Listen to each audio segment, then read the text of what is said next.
What's up, everybody? We have David from Stix and Stone on the podcast today. David, thank you so much for hopping on. Would you mind just giving everybody a quick background check on yourself? Well, how's it going? David here. I'm the owner and I guess inventor of Stix and Stone. As far as who I am and where I'm from, I was raised in Houston, Texas, by way of Louisiana and Trinidad and Tobago. Son of a engineer who was the son of a farmer. So I'm over measure and overbuild everything I do.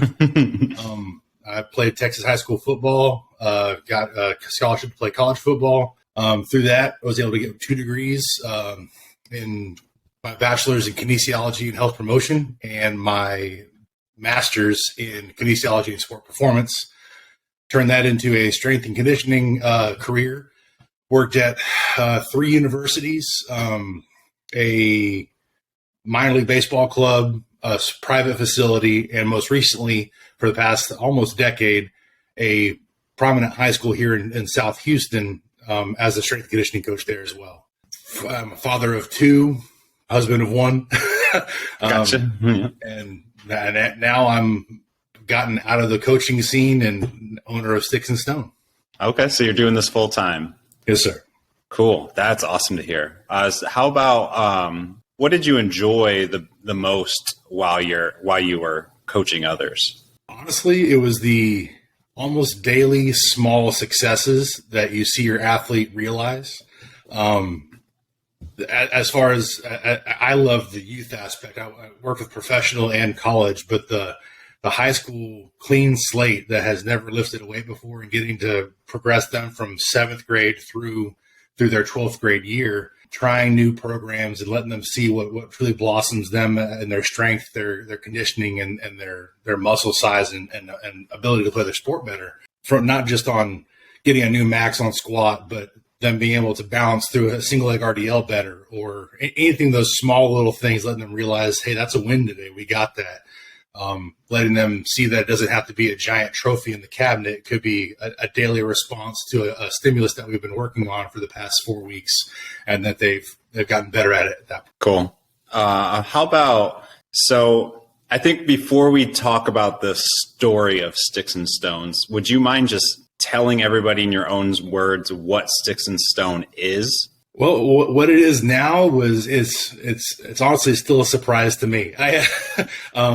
Being my background in sports performance and strength and conditioning, Stix and Stone was an idea that came up literally out of necessity. Stix and Stone is a company a small business it's literally me. Everything I put out there in the world has my fingerprints on it. Everything that's built, made, and shipped comes from this room that I'm sitting in actually right now. I got like my boxes and my molds are around me right now. But as far as Stix and Stone, what it is, I'm literally trying to help people affordably figure out their home gym situation. There's levels to everything from like obviously like the rogue hammer strength power lift companies, the middle of the ground, and I'm obviously not going to call people out for having lesser titles, but the ranking system from top to bottom. Yeah, right. Obviously, in there somewhere, you can add attachments and things to your gym that you don't have to go to a company for. You can build it yourself. I've always been, even at my weight room at the high school that I coached at for close to 9 years, I would build things that would add to our racks, from getting like a ramp for our heels to have a higher heel for squats to I actually made some motorcycle straps into what's now called a Henny attachment in the past couple of years when that came out. I did that with ratchet straps and motorcycle straps about 9 years ago. Oh, nice. A bunch of jammers in the weight room, but with high school budgets, you have to. I would be able to afford one legitimate jammer attachment to the 9 racks we had, so I had to figure out how to create that on a much smaller budget, get 12 to 10 of them out of the same budget I could get one for. So that being my DIY background, I honestly wasn't planning on doing this. I in my head, I should still be a strength coach. The Stix and Stone happened because I resigned from my position because it was changing at the school due to COVID restrictions and things like that.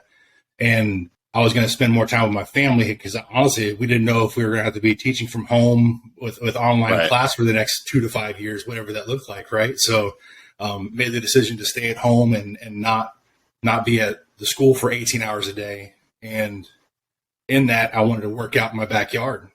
Gotcha. So I looked online at that time, as you probably know, everything was sold out. Not a single plate, dumbbell, bar, nothing was online because it all had been bought and shipped to the thousands of people now that wanted to have a home gym because they couldn't go to their closed down commercial gyms. So I was like, well, I've been making Atlas stones for years now for Strongman. Might as well try to make some plates and make a simple squat rack. But like I told you, I'm the son of an engineer who's the son of a farmer. So I overbuilt my entire backyard gym and power rack and attachments and my jammer arms that I wanted to have. And everything that I put on there was for me because I wanted it. And I tagged a couple people to say, hey, look what I'm making if you want to come over and work out. Well, they sent it to a couple of garage gym sites like yourself. And they're like, I guess I don't want to call it went viral because like it was like maybe a couple hundred people liked it, and but to me as an introvert, it was viral for me because my inbox on my private account exploded. So I started answering questions as much as I could and realized that like I did a thing that people were wanting to know more about and figure out how to do themselves. So I pretty much did whatever the plans that I made for myself before I started building my rack and equipment. I put it into a PDF and cleaned it up, made the language a lot better, and then turned it to a PDF and put it on a very simple rudimentary website to get people to let them download it. And that started paying for the website itself and the weight plates that I made and things like that went I guess viral again for me, and people wanted to know how to make them. And if I could mix up and ship 100-pound plate here or there, and I'm like, I don't want to mix concrete the rest of my life. So I have these Atlas stone molds. Why don't I try to make a mold for this plate situation? And a month later, I found a place that could vacuum form them for me, literally 20 minutes from my house. And I've been pushing big plate molds for the past 2.5 years now. That's awesome. So what was that first product? So that was my large plate mold. So it's this guy right here. It's a large 17.77 inch diameter plate mold. So just like your Olympic style plates. And depending on how much concrete you put into the mold itself, you can make anywhere from 25 up to 100-pound plates with the one mold. Gotcha. And then just going back to, so you mentioned you had some initial interest right away with those plates. And that was at the time when you, like you said, you couldn't buy plates. And like, that's one thing that you basically needed. Almost anybody basically needed for a home gym. Yeah. Can you tell me like a little bit more about like, did you ever like sell out, or did you just keep going, or how did the first like few months actually look when you started selling them? Well, obviously, as never been a business owner myself or done marketing or fulfillment, anything like that, I had really no clue what I was doing. So I was talking to friends and family members that had started small businesses, but no one really had a physical product. It was always a service. So I have like personal training buddies that have awesome companies online that work with a couple 10 to 20 to 50 to 100 athletes through an app online, but it's a service, never been a handheld product. So I was making bad and good decisions on accident almost every day. So that first, I went live, golly, it was in May 2020. The first day I sold 0. Okay.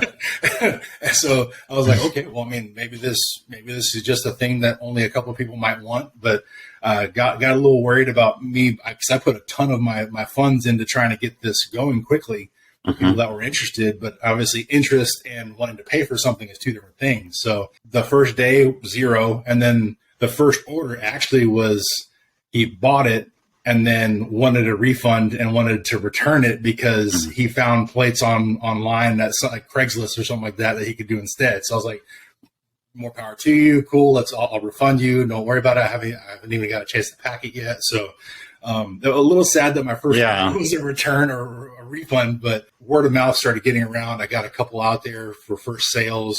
Those people were sending pictures and videos, and it started feeding itself as far as like how to find. Honestly, still today, I have the most affordable 100-pound plates you can get or make. Not actually, Yeah. you have to make them yourself. Mhm. Sweat equity over money in your pocket, right? Right. I have the most affordable 100-pound plates in the world. So the word got out there that you could do this, and honestly, I was telling people because it wasn't really a necessity for me to make money at the time because I was still as a coach at that point because I hadn't resigned yet. So I was still getting paid through the summer to work for the school. So I was like, if you buy this, you can pitch in with 3 or 4 friends, and you can each make your own out of that reusable mold and make it even cheaper per person. Mm-hmm. I mean, there were multiple people that started their own like almost umbrella businesses with. I was going to say, yeah. You probably saw on Facebook Marketplace people that were making concrete plates and selling those out of my molds almost on every big city in America. There was a guy that messaged me that first Christmas of COVID year 2020 that he was able to buy his kids Christmas presents because he had lost his job, but sold his neighborhood plates for like $10 a plate or whatever it was. Way. And was able to get his kids Christmas gifts that year. And I was like, I am where I need to be right now. Like this is a venue to help people, you know? So, that turned into my medium mold or my smaller plate mold were 10 to 25 or 35 plates. So depending on how much you put into it, but you could make smaller plates, change plates to get that kind of expanded to have more things for people to use. And then I got into the dumbbells. I have a single dumbbell mold. You can make 5 to 50-pound dumbbells, an entire set with one mold. So that kind of expanded that first into 2021, kind of making me more than one-dimensional as far as things I could offer to people online. So it's still growing. Yeah, that's awesome. I'm glad to hear it's still growing. You know, if I would have had to guess, I would have thought, okay, it helps when there's no plates available, but I mean, that's really cool that people are still utilizing it and saving money. Can you tell me how much? So how much does if you wanted to make 100-pound plate, a pair of 100-pound plates, how much would that cost you in total after the concrete as well? So when you buy the mold, the big mold is $115 shipped to your door with no extra shipping costs, plus 4 bags of at my Home Depot and Lowe's, they come in 50-pound bags. Yeah. So I would have to get 4 50-pound bags that are, I think, $6 a piece. Mm-hmm. So that would be $24 in concrete. So you're at $140 total. And with the pipe in the center is another $20. So you're at $160 for 2 100-pound plates. And you can make as many as you want. And then after that, it'll be $35 for every 100 pound, pair of 100 pounds after that. So the more you make, the more affordable it gets per pound. That sounds like a good business too, just to make 100-pound plates and try and sell them on Craigslist or Facebook. Awesome. I've had customers put like scrap steel rebar and even like lead shot inside to make the plates thinner, because that was one of my main, I guess, I don't want to say like trolling arguments, but the naysayers that I've had over 2 years, A, they're going to break if you drop them. B, if they're going to be too thick, I can't get as heavy as I need to. I'm like, dude, I'm 6'5", 300 plus, like I'm a strongman and I get 585 on the bar. If you can squat more than 585, then you need to steal plates. I'm sorry, but that's gotcha. Yeah. Over 500 is a very small percentage of the earth, you know? So if you're going 135 to 225, this is a perfect way to get weights on your bar. So it's, as far as people that are interested, this idea is almost a niche of a niche of a niche. You have to be into fitness and then home gym fitness. So there's a subset of that. And then inside that, a willing and savvy participant in DIY. So there's a subset of a subset that is my focal point of people that would want to have this at all. Yeah. Cool. All right. So you started in May. You were kind of planning on you not going back to school in the fall, right? Yes, sir. But you earlier said you were like, I planned on going back to coaching at one point. That's kind of the kind of vibe I got. When, and you might still, but to be where you are, where did you think, like, when did you finally like get to a point where you're like, I think I can actually make this a business? I'm confident I'm going to get past 2020. So that would be June. It was June of 2020. I spent more time packing boxes and shipping around the world than sleeping. I was trying. It snowballed so quickly that I was making more money in a week than I was in a month at coaching. Awesome. And that seems like a humble brag situation, but it literally. I was taken back every day as my phone. I had to charge my phone 2 to 3 times a day because it was constantly vibrating with notifications through my website. Obviously, that was completely due to COVID shutdowns and like the world not being able to lift at their home, at their gyms, at their commercial gyms. And that has slowed immensely ever since now. Right. It's much more of a passive background income now, and I'm doing different things with the company through my basic love of strongman now, helping promote and help build really cool equipment for strongman competitions. But the molds are still selling, just nowhere near I would never expect to try and compete with 2020 as far as my volume is concerned. But cool. So I guess after what did 2021 and then I guess this past year look like for you then? With people going back to, I guess, normal and their normal everyday lives, gyms opening back up, the home gym community still has a subset of DIY and attachments and small businesses and that same effect. I mean, our buddy Kaizen DIY has proved that. All his videos have thousands of views to show that people are still interested in very much adding to their home gym with DIY pieces and parts to the equipment they already have. But that being said, I wanted to focus on an even more niche group of home gym owners in the strongman, because I used to compete in strongman after my college football days, and before I got into back home and coaching, I was competing at random regional strongman events just to keep that competitive spirit alive. Going from putting on a helmet and playing in front of a couple thousand people to a couple hundred and doing some crazy, dangerous things. It kind of gave that inner demon a little bit of a feed each time I had a competition, and a reason to work out as well. But getting back to those strongman roots, in the past 2 years, I started reaching out to local competitions and local promoters here in Texas, and a couple Facebook groups like Texas Strongman Group, and then obviously Starting Strongman is a massive community. Talking to people that, hey, I'm a former strongman competitor. I still love the sport. I know how it should feel. I know how equipment should work well. And I also like to build things. Would you consider letting me come help and load and volunteer? And if you want me to build stuff for you, cool. If not, totally cool. I still want to help out. So that was John Lester is the United States Strongman Texas representative, and one of the lead promoters is Coach Spence, and he does wonders for the Texas Strongman community. They welcomed me with open arms to come help and load and move and set up everything, and then to start building equipment has become almost the forefront for Stix and Stone now. As the molds are now a passive income, like I said, they're not selling as much, but they're still selling. So I pack those each week, and then I get to work in my workshop and build crazy, weird stuff for weird people like me to lift on their competitions. Yeah, what type of stuff? Well, I've built. Are you familiar with like strongman equipment and like the weird words for all of them? Maybe not the weird words, but like if you show me a picture of something, I'm like, oh yeah, that is used in strongman competitions. So I've made sets of power stairs. So they're about 18-inch high steps where you have to pick up a weight and drop it to the next step and then hop up. Right. Yeah. I've made hammers for a front crucifix holds. I've made Atlas stones for certain competitions. Most recently this year, things have picked up a lot. And actually I got invited through a World's Strongest Man competitor, Gabe Pena, put my name into a hat as far as people that can make weird stuff.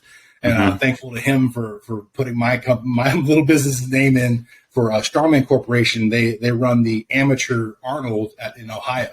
So like the one of the biggest events of the world for fitness up in Ohio each year in Columbus. I got the chance to build and make custom wagon wheel plates, which are 26 inches across, for a squat event that had never been done for either the pro or the amateur event. And I got to make 8 100-pound wagon wheels that look like marble for out of concrete, of course. I mean, you got to rep the company, right? And, super cool. And got those made and delivered, and got to help. And actually, I got to spot the squats for the 2 racks that we had running for the squat event. From there, I created a replica Husafell stone mold. Have you ever seen a Husafell carry?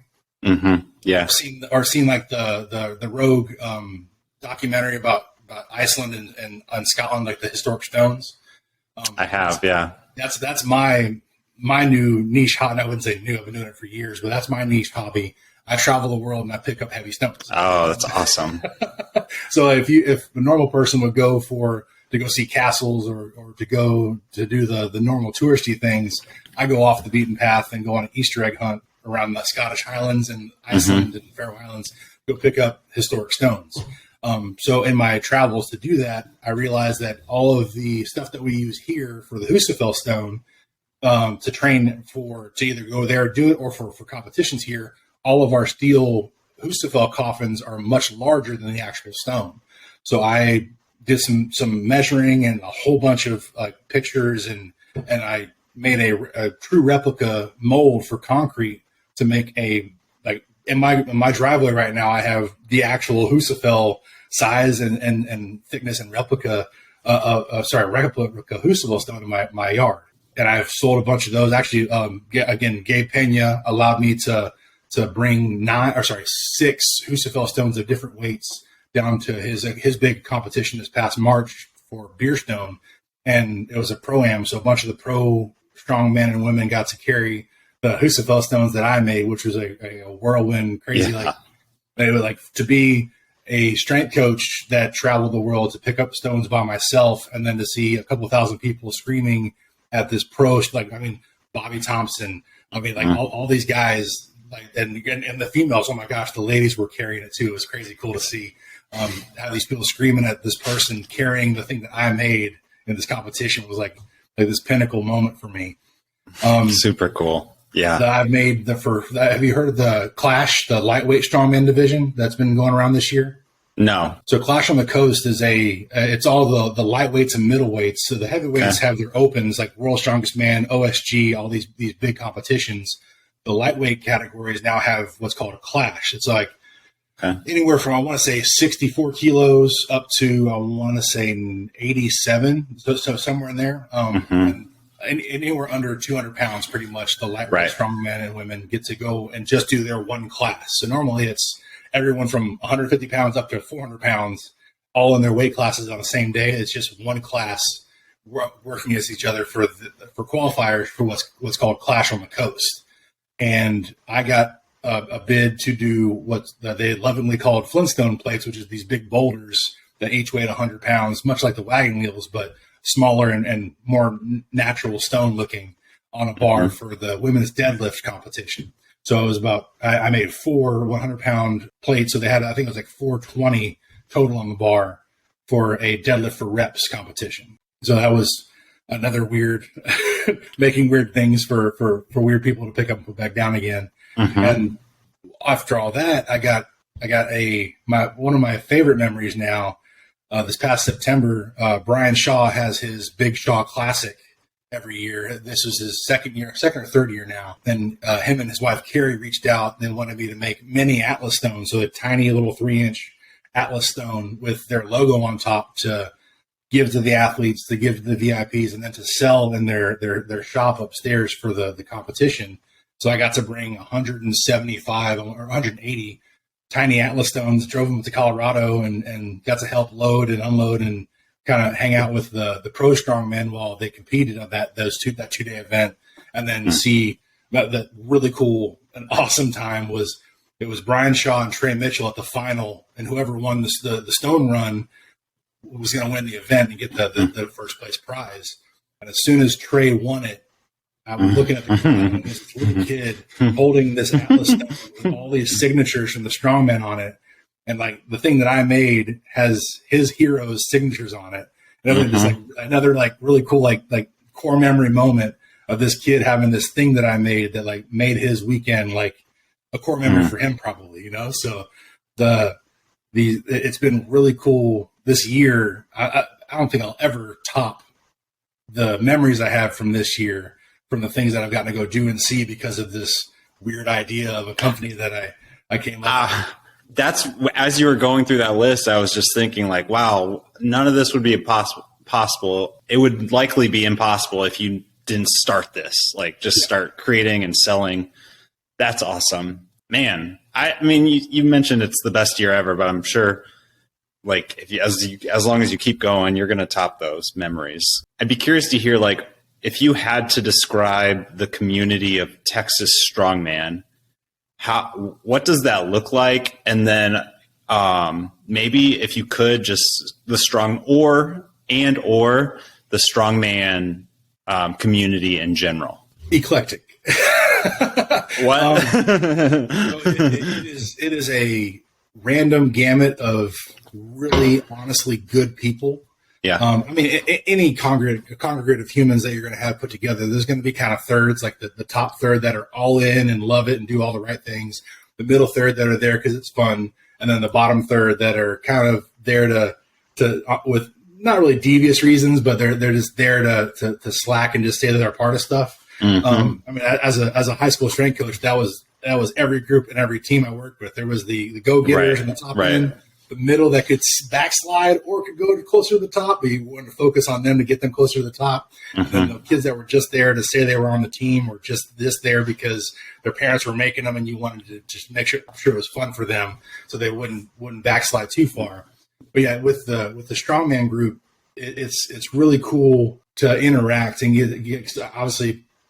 I went from working with 1,000 kids twice a week for each sport to seeing nobody in person. So I went from a very interactive job that I had as a strength coach, was hands-on with 1,000 kids every week and 60 to 70 coaches, to then literally working with my cell phone only and only interacting with people via DMs, text message, and email.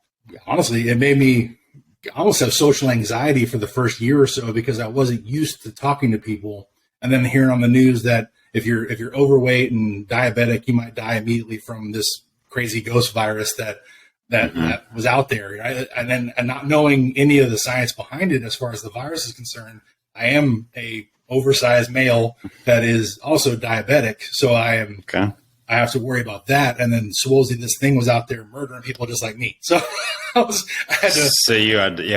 terrified. I had that anxiety about going and doing things. Well, my first true interaction was with these smaller outdoor events in Texas, and that got me to a chance to really open up and get my emotional and social skills back in check with these really honestly wholesome, good people in the Texas Strongman group that welcomed me with open arms.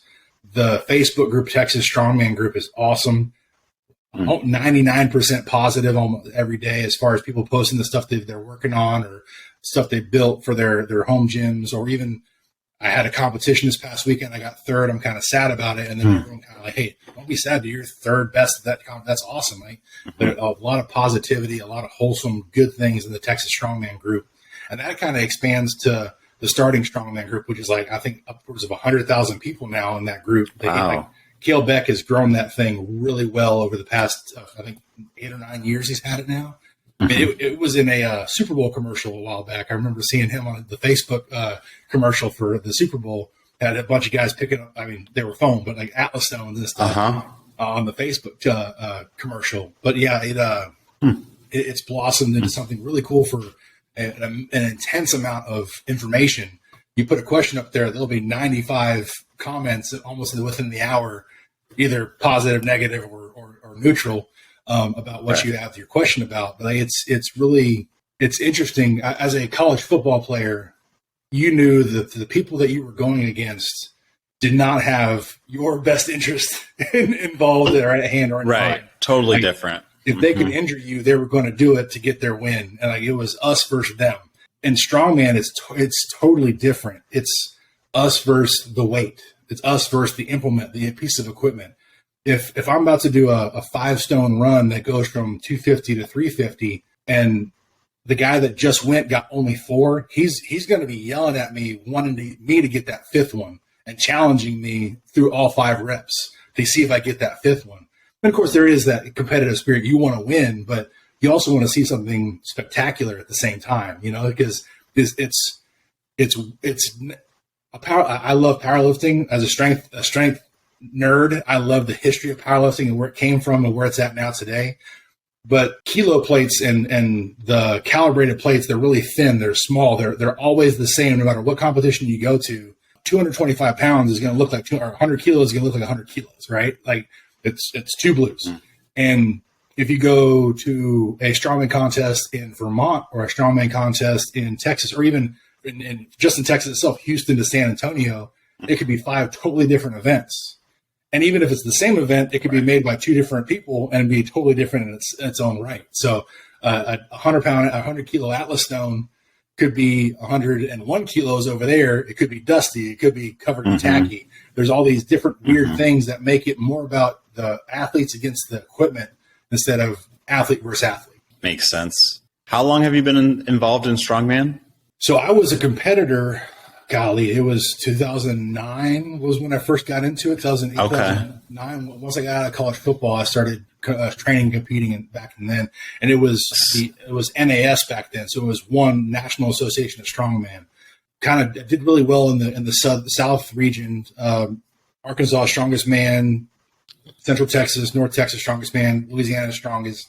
And I actually blew my shoulder out in, I want to say 2012, 2013 at Arkansas, strongest man. Still got second, so I'm the first strongest one-armed man in Arkansas in 2013. But besides that point, I decided I was about to have my son, talking with my wife at that point. I need to focus on not being in a wheelchair by the time my kid gets into junior high. So I got out of competing and just started working out on my own just to stay strong and healthy as far as that's concerned. Got back into it most recently. Now NAS has split into 2. There's USS and Strongman Corp. So there's 2 venues you can kind of go into as a amateur competitor to find your regional, your state, or your local events.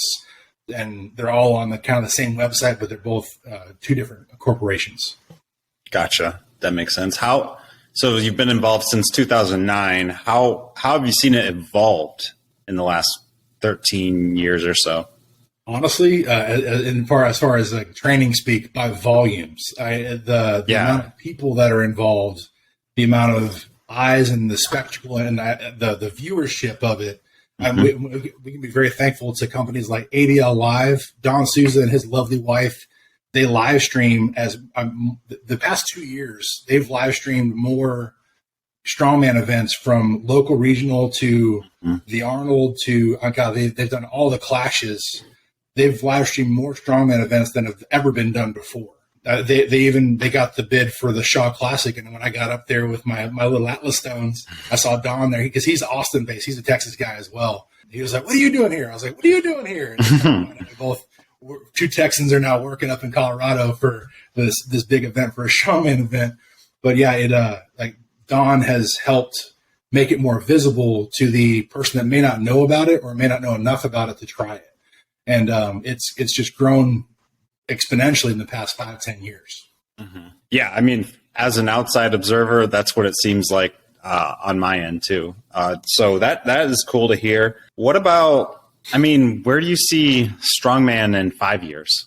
Do you see changes that need to be made, or is it just you just kind of see it going straight up like you've been seeing? I see it growing. Even just in the past 2 years, cash prizes for the smaller local events, even the regionals. I mean, just this past weekend at the Olympia, Strongman Corp put up $25,000 to first place women and men. It was like it's the biggest Right. cash pot that's I think ever been done for a show of regional. Because it was a pro-am, so it was like it was America's Strongest Man and Woman. So it wasn't a fully pro show. Anyone that was able to qualify for it could go. But it was, I think $75,000 total went into the cash pots for the winners, which was one of the biggest pots ever done, especially for the women's side. I think that might be the biggest cash prize for a women's strongman event in history. And I mean, if the more companies see that it's a viable spectacle and it's viewed by a large mass due to live stream or due to in-person viewership and ticket sales, it'll still grow. And as it grows, the better athletes will want to try it. I mean, even with the CrossFit Rogue Invitational in Austin, they put the log in the CrossFit competition. And you saw these ladies putting up 250 pounds and 275 pounds over their head, and they had never really done it before. I mean, if one or two of those athletes that would get paid really well in CrossFit had the same possible payment in strongman, you might see a bleed over or bleed back and forth between those two venues of strength and conditioning to see both grow. Because I mean, water raises all boats, right? So I honestly, I can say without a doubt, CrossFit has helped both powerlifting and strongman with athletes that are interested, because so many people, I mean, CrossFit did such a great job the past decade and a half of just bringing bodies into boxes. And as men and women realized, hey, I like CrossFit, but I want to focus more on strength, they went to powerlifting. I like CrossFit, but that sandbag was kind of fun. I want to go try a strongman. They have literally pulled so much mass into the sports of strength that every strength sport has grown because of it. And obviously, sales have happened well for Rogue and all these CrossFit companies as well. I think you just did an interview with Fringe as well, so he does a lot of CrossFit equipment as well. But yeah, it's I see it growing in the next 5 years for the better, and I hope that the governing bodies of USS and Strongman Corp and OSG and Giants Live take on that growth well to help build the strongman community, as well as not just its top tier 10 to 25 people, but everyone below, feeding it like a farm league in baseball. Gotcha. Okay. That's cool to hear. What about, do you have issues with it growing, or like, are there a lot of people that wish it would just stay a really niche sport so that they could keep going to their small competitions and their small community? Do you, just playing devil's advocate, do you have any? So do you see that? That's a very interesting point. Again, any gamut of people, top third, middle third, bottom third. Right. Have some curmudgeons that like, back in my day, we didn't have to get paid to go do this. Gas was $1. So there's always going to be a percentage of people that want things to stay the same. I think the only drawback to having a much larger group of people that going to, let's say here in South Houston, I have an event and I have 100 people in 12 weight categories. Your super lightweight person and your super heavyweight person are going to have a difference in the strength. You have to monetize, or sorry, not monetize. You have to qualify the weights in each weight category for that weight group to be able to handle. So if it's a deadlift of any kind, you could do 100 kilos for reps for the lightweights and 200 kilos for reps for the heavyweights, and then maybe upwards of 300 kilos for the super heavyweights. Making things equal and able to be lifted by all weight categories is the only drawback I see to strongman flourishing, because it makes it harder on a local promoter that doesn't have the budget to buy really cool, really crazy things, because it has to be loadable for that group of people. And that's not a bad thing at all. Get more people to enjoy the sport, to try it out, to do the simple lifts and the easy things to create. But it's harder to make a weirder, more strongman-esque spectacle of a lift that's also loadable for a huge gamut of people. Which, I mean, the Clash group and obviously World's Strongest and OSG have done a really good job of finding ways to make a class-based, really cool spectacle lifts. Like the Viking press at OSG, they had kegs loaded on top of the crossbar, so each group had more kegs. So at the end, the super heavyweight guys, I think, had 7 fully loaded kegs behind their back as they're overhead pressing the Viking press. So it looked cool, and it let all the groups have a really cool, weird memory of lifting something insane for their competition. Now that's OSG is like, they call it Worlds for the classes, because it's literally the best in the world coming together for OSG. Official Strongman Games, for those that don't know I'm using acronyms.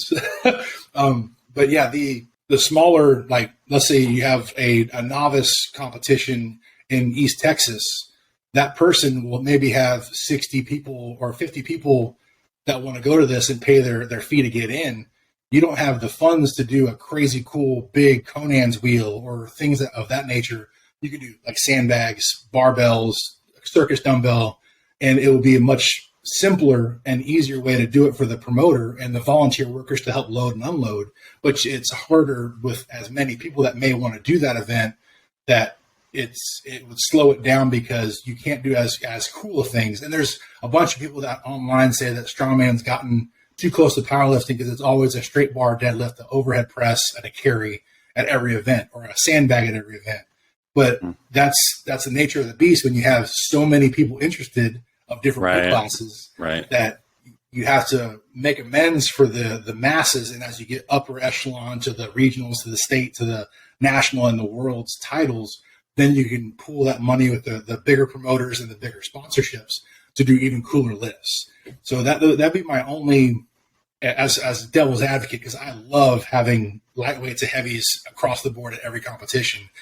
That'd be the only drawback to having more and more people going, is that the weirder, more crazier looking events can't be done as well at the local and the regional areas because of the amount of people that have to use that 1 or 2 pieces of equipment. Makes sense.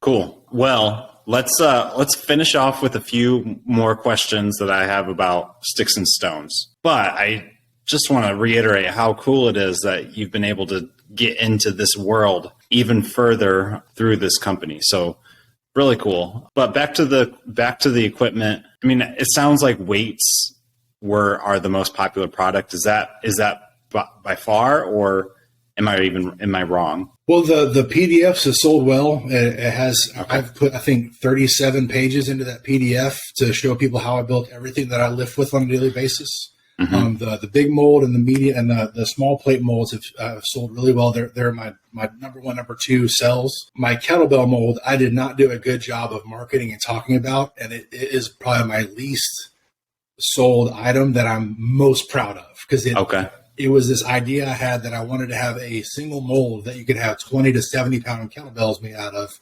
and with a true sized handle of a competition bell. I worked on it for almost 8 months trying to perfect the size and the shape and how it should feel.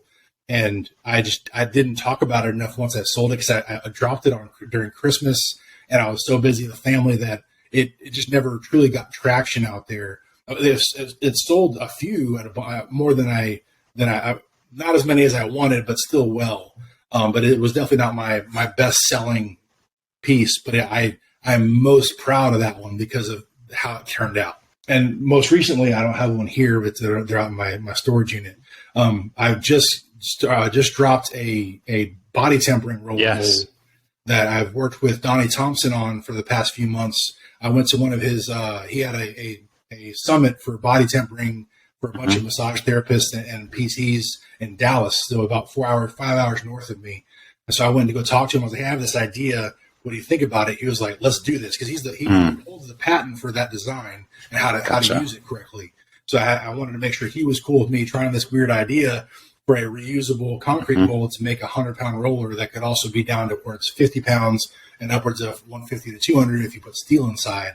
And he was like, and what he said was really like, it made me realize how good of a guy Donnie is. He said, if it gets more people's hands on rollers, it'll push the idea and the theory and the techniques of body tempering further faster. He said, there's high school coaches that say, I can't buy your steel because it's too expensive. This gives them a reason to have 25 100-pound rollers that were all $10 a piece, because you bought 2 50-pound bags of concrete and threw it in the mold every couple of days. So it's as far as the newest piece of equipment that I'm selling, the body tempering roller, I'm very proud of how it's come out and how it looks and and honestly, my squats never felt better because I've gotten to play with it for the past 6 months. I've never done any tempering prior. So my old beat up body from college football and strongman, my ankles have never felt better from doing techniques with the rollers that I've made myself in my backyard and worked with them on my mobility and my preparation for my strength days. That's really cool. I saw those on Rogue's website recently.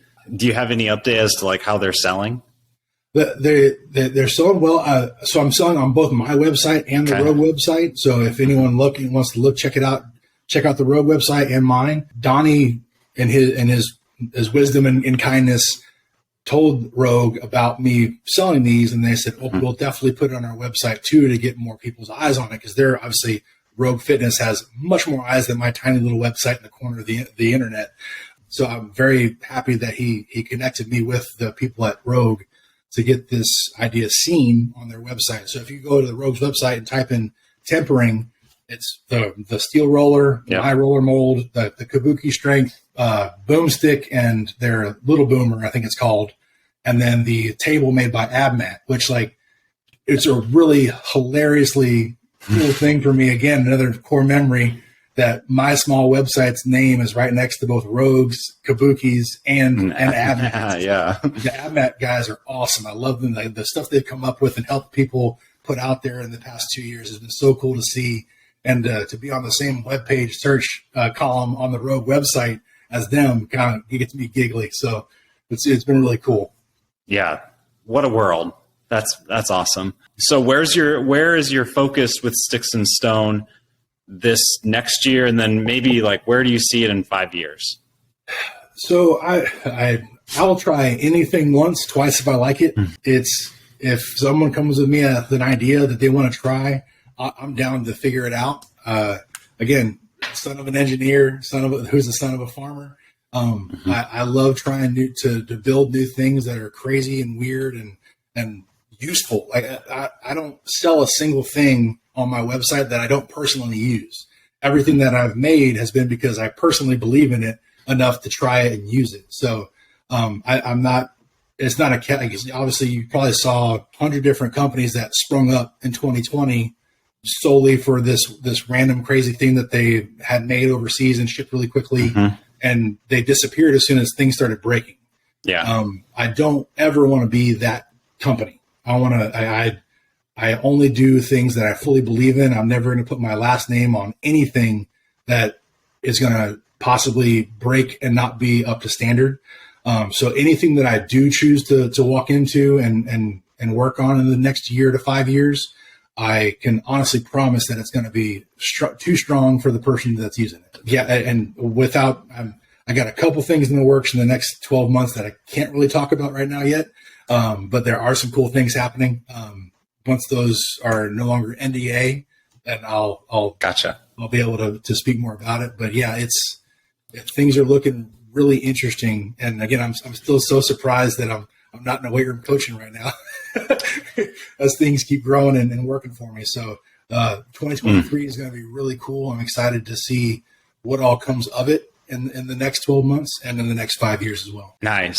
Well, I mean, it sounds like you have collaborated nicely with quite a few people, which is cool to hear. But I'd love to just hear, you've been part of the home gym scene for the last few years, right in it. You created a product and you're right in the world. It sounds like you've collaborated quite a bit with a number of people. Is there anything that shocked you about just being in this industry? I don't know about shocked. I was we're human beings. We always find a way to find tribalism in everything. If you put two flags up, there's going to be almost a 50-50 split of who goes to each flag, So as a strength coach, when I was in the bigger facilities in college, the private facility I worked at, and then my most recent high school facility, you get to know the best equipment suppliers out there, and who, as far as the reps that sell them, down to the people who are welding them. I'm a certified strength and conditioning coach still today. I hold my certification with NSCA as a CSCS, a certified strength and conditioning. I'm a certified strength coach. A lot of S's and C's in there. And I've also been a part of the National High School Strength Coach Association as well. And I was an original member for them.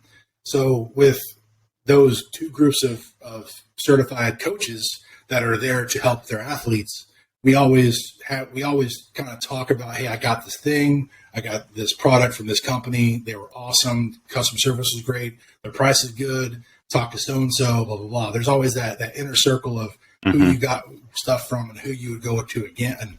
So going into the industry on the other side, I guess, as a supplier, not a demander, it's been interesting to get to know the business owners as well and get to see like their mindset and how and why they do things. And again, it's thirds, right? Like there's the people that are there 100% wholeheartedly for the right reasons. I can't say enough good things about Bridge Built. That dude is an amazing builder, an innovator. The fact that he's kind of inching into strongman makes me really happy. That he just dropped his yoke crossbar for his rack that he has, I think for the Phoenix. And it's a gorgeous idea. I love it to death. And I have some ideas I might want to reach out to him and talk to him about to add to his because I've been dabbling in metalwork. I'm not going to ever call myself a fabricator or a welder, but I'm a hobbyist. I love to build new things, like I told you. But yeah, I might have something I want to reach out to him and talk to him about for his growing product line. But yeah, it's you get to know even better as far as the business owners, why they're in it, how they're in it, and to see, because I'm in the home gym community Facebook groups as well, because I was as a lifter and as a coach, and now as a provider, I feel weird about posting because I feel like everything I say might be turned into a sales pitch, but so I don't ever want to comment too loudly about things. But it's interesting to read how almost campy the home gym community is about just the brand in general, and obviously the rogue lovers, and then all the subsequent companies after that, with Rep growing so wildly fast in the past 2 years with how they've grown their company, and even I think they moved from Colorado to LA to with their new facility, so because they've grown so much. Like it's been interesting to see the other side of the coin, from the demander side to be the supplier side, and how those words grow so quickly and can cause either trouble or success for a company based on how those words are put into play online and social media. Right. It used to be a crazy person in the streets of Houston would scream, but only 10 people would hear them. Now they have a PA system to the world, and news travels even faster. So if something isn't made to standard and someone says something about it online, 10,000 people will hear it in a second instead of no one knowing about it. So that's been my biggest shock in hope that I never have to worry about, is that my supply that I'm giving to the demander never has to worry about that spike in negativity that I've seen happen a few times on the social media aspect of things. Yeah, it's just crazy. And it's also, on the other hand, it's like, it has the ability to like tear up a product, but it also has the ability to make something go viral, like your DIY projects that were started a couple of years ago. So yeah, you win some, you lose some. But anyways, I think that is going to do it. Anything else you want to, before we go, if there's anything else you want to share, feel free to, but let people know where to find you. Well, I'm do 90% of my interaction on Instagram at Stix _ so STIX _ _Stone _. You'll see this logo here across the top of it. I also have my website at stixandstone.com. Reach out on the contacts page. I'm always down to answer DMs and emails, no matter the time of day. I'm down to talk shop, DIY builds, crazy things, whatever it is. I'm always down to chat. So if anyone wants to reach out, I'm down to talk. Awesome. Well, I'll make sure to plug those into the links, and so it'll be easy for people to find you. But thanks again for taking the time. Yeah, I appreciate it. Thanks for reaching out. You got it.